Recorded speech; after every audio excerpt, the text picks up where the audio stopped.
মা মেয়েদের জন্য কি পাহারাদার, সব সময় চোখের উপরে। খালেদা কোথায়?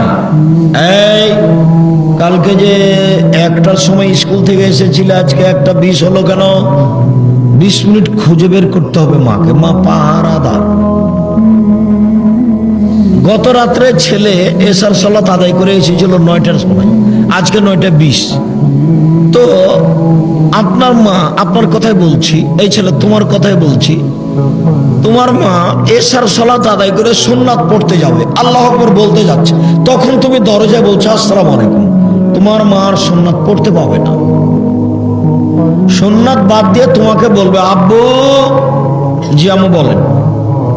আব্বু কাল তো 9টার সময়তে এসেছিল, আব্বু আজকে 9:20 হলো, 20 মিনিট কোথায় গেল আব্বু?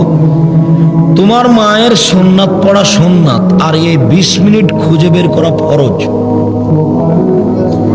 আমি মনে হয় বুঝাতে পারলাম না। আবার বলবো,